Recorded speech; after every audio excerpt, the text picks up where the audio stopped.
ರೀತಿ ಕಾಯಿಲೆಗಳನ್ನ ನಿವಾರಣೆ ಮಾಡುತ್ತೆ ಈ ಒಂದು ದಾಲ್ ಕಿಚಡಿ ಅಂದ್ರೆ ನಂಬ್ತೀರಾ? ಹೌದು, ವೇಟ್ ಲಾಸ್ ಆಗಿರ್ಬೋದು ಅಥವಾ ಯಾವುದೇ ರೀತಿ ಕಾಯಿಲೆ ಇದ್ರೂ ಈ ಒಂದು ದಾಲ್ ಕಿಚಡಿನ ತಿನ್ಬೋದು.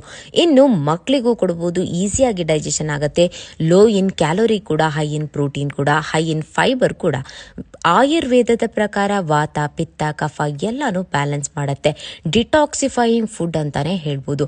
ಟೈಮ್ ಇಲ್ಲ ಅಂದ್ರೂ ಜಸ್ಟ್ ಎಲ್ಲ ಮಿಕ್ಸ್ ಮಾಡಿ 2-3 ವಿಸಿಲ್ ಹಾಕ್ಸಿದ್ರೆ ಸಾಕು, 1 ಪಾಟ್ ದಾಲ್ ಕಿಚಡಿ ರೆಡಿ.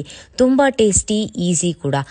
ಅರ್ಧ ಕಪ್ಪಷ್ಟು ಹೆಸರು ಬೇಳೆ, 2 ಟೇಬಲ್ ಸ್ಪೂನ್ ಅಷ್ಟು ಮೊಳಕೆ ಕಾಳು ಅಥವಾ ಹೆಸರು ಕಾಳು, 2 ಟೇಬಲ್ ಸ್ಪೂನ್ ಅಷ್ಟು ಬೇಳೆ, 1 ಬೌಲ್ ಅಷ್ಟು ರೈಸ್, ಜೊತೆಗೆ ಉಪ್ಪು, ಅರಿಶಿನ, ಟೊಮೆಟೊ, ಈರುಳ್ಳಿ, 3 ಕಪ್ಪಷ್ಟು ನೀರು ಹಾಕಿ ಬೇಯಿಸ್ಕೊಂಡು ಒಗ್ಗರಣೆ ಕೊಟ್ರೆ ದಾಲ್ ಕಿಚಡಿ ರೆಡಿ ಆಗೋಗುತ್ತೆ.